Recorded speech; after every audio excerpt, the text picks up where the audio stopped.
My sister didn't show up for Christmas. She never missed Christmas.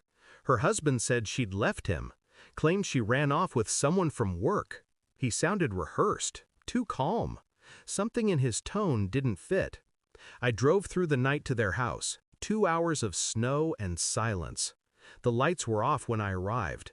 No footprints in the driveway, no tire marks, just stillness, like the world was holding its breath. I circled the property. That's when I saw it, her car, half hidden behind the tree line, frosted over, except for the trunk. I laid my hand on the metal. It was still warm. I opened it. The smell hit first. Copper, dirt, something else, something final. Then I froze. Inside was her scarf, torn, blood on the edges, a single blonde hair that wasn't hers, and her wedding ring, placed neatly on top of it all. He opened the front door before I knocked. "Jesus, you scared me," he said. "You shouldn't be here."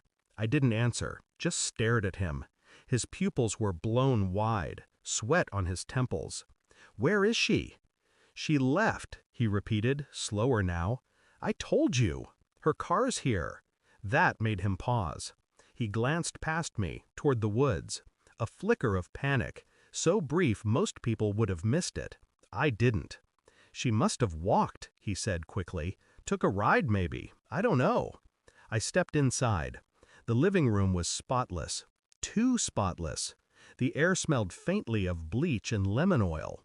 On the table, her mug. Lipstick on the rim, still damp inside. "She didn't leave," I said quietly. He laughed, forced. "You've always hated me." He wasn't wrong, but hate wasn't what I felt. Not yet. I left before I did something reckless. Drove to a motel outside town. Stared at the ring in my pocket for hours.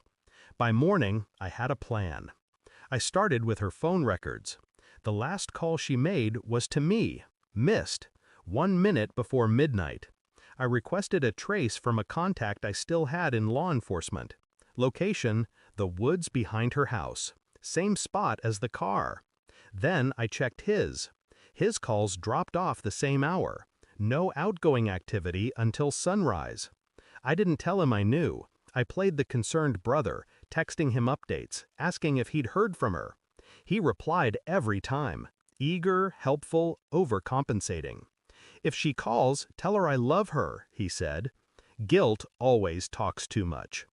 2 days later, I found a receipt in her car.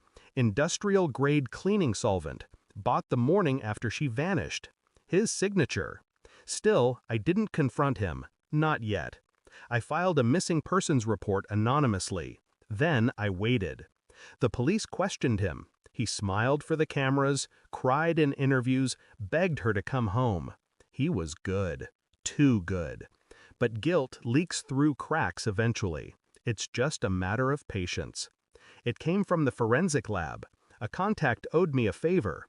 The blood in the trunk? Female. DNA match? My sister. The hair? Male. Not him. Someone else. A name popped in the database. Her boss.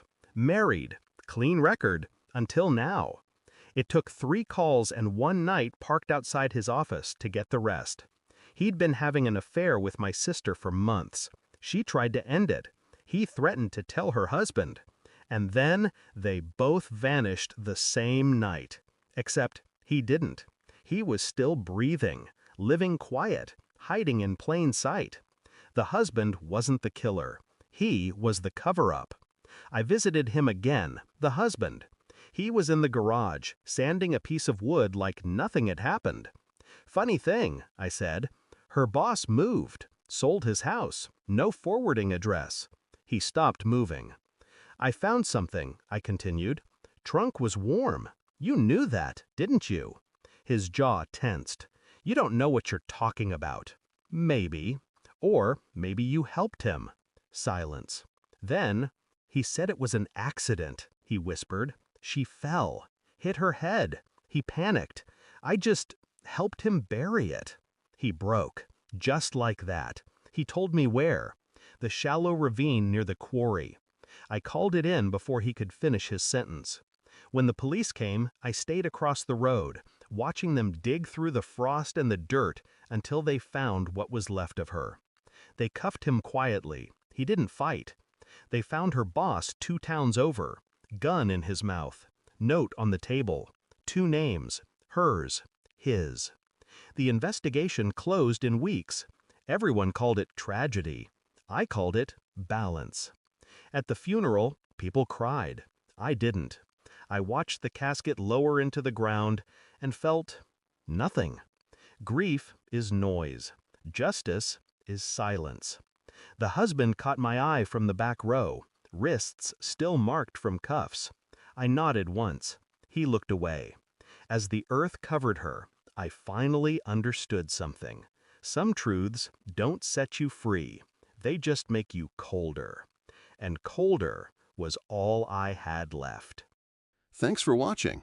Don't forget to like, share, and comment. Subscribe now to Cheating Stories Insight World for more amazing stories.